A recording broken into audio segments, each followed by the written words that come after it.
Tony Alessandra. From the streets of New York City to the stages of corporate America.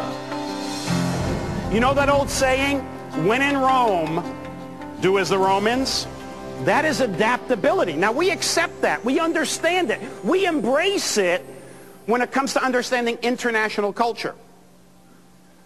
But it is equally true, day to day, dealing internally, dealing externally, dealing with our own family, that we have to adjust our style. Of the two, parent and child, grandparent and grandchild, who has the better quality of communication?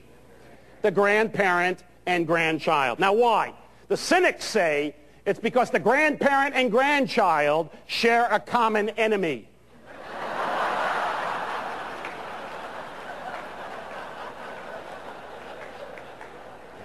A lot of truth to that, I'll tell you.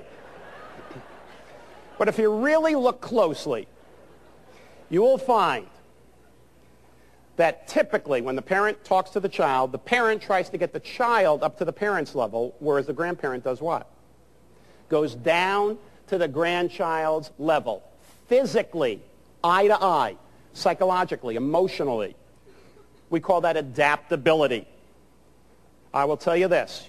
You want to build one-to-one relationships with your customers, with your physicians. You want to build one-to-one relationships with your tag team member. You want to build one-to-one relationships at home with your family, friends. Develop more adaptability. Adaptability is your ability to change your approach, to change your style, depending on the situation or the person you're dealing with.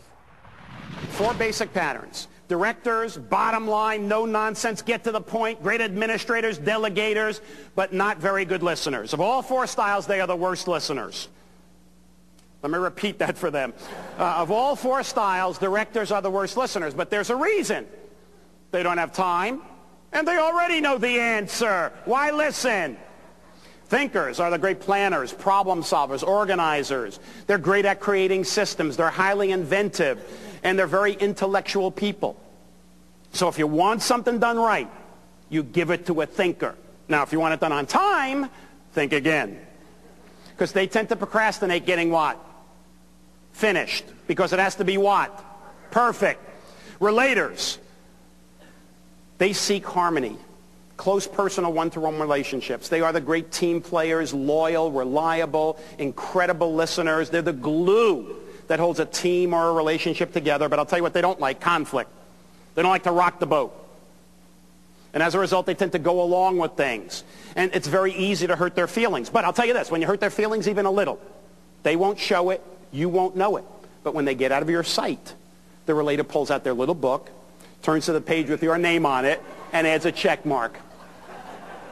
Socializers. Their goal, fun, excitement, applause, visibility, recognition. And as a result, they talk a lot about their favorite subject, themselves. Generally speaking, socializers are generally speaking. That's because they have the gift of gab, the power of persuasion. They have the ability to get other people more excited about their ideas than even they are themselves. Socializers are the only group who could win an argument not knowing what they're talking about. People do things for their reasons, not yours. And that is why sometimes when you get so excited about a new product, a new service, you go out, you tell people, you're so passionate about it, they don't buy into it. You walk away scratching your head saying, you know, they don't have vision, they don't have insight, they don't get it. It's like we're blaming them. When in fact, maybe the problem was in describing how great this idea was, how great this product or program was, we described it in terms of how it moved and motivated us rather than how it would move and motivate them. Dr. Tony Alessandra grew up in the streets of New York. He began his study of people, their behaviors, and how to develop loyalty in the diversity of New York City. A graduate of the University of Notre Dame, where he excelled in the classroom and in sports, Tony went on to earn his MBA and PhD in marketing. A former graduate professor of marketing at the University of San Diego, Tony has written 14 books, including The Platinum Rule and The Art of Managing People. He's featured in numerous audio programs, including Nightingale-Conant's enormously successful Relationship Strategies and The 10 Qualities of Charismatic People. Tony's numerous video and film projects include the 6-time international award-winning film, The Power of Listening, plus Disney Productions' Non-Manipulative Selling. In 1985, he was inducted into the Speakers Hall of Fame. Now, they did not categorize their customers A, B, C like many businesses do. They come up with their own terminology based on that old Clint Eastwood movie.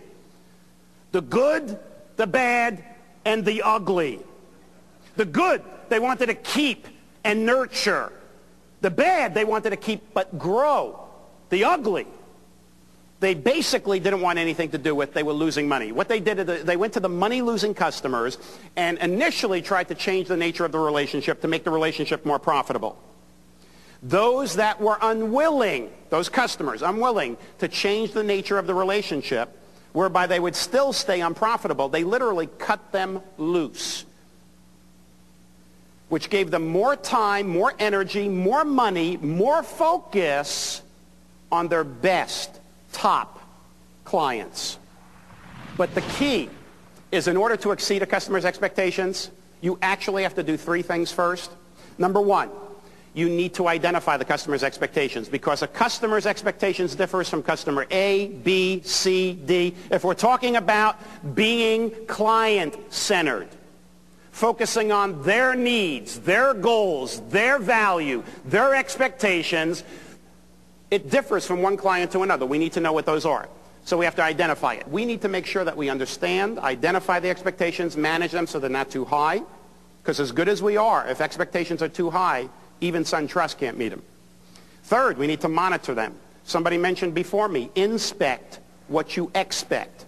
And if you could do all 3 of those, identify, manage, and monitor somebody's expectations, you have a pretty good chance of consistently exceeding those expectations. And if you do that, you create a customer. Anybody in the business of getting and keeping customers must go through 4 basic stairs of customer loyalty. We first have to define qualified, quality, profitable prospects.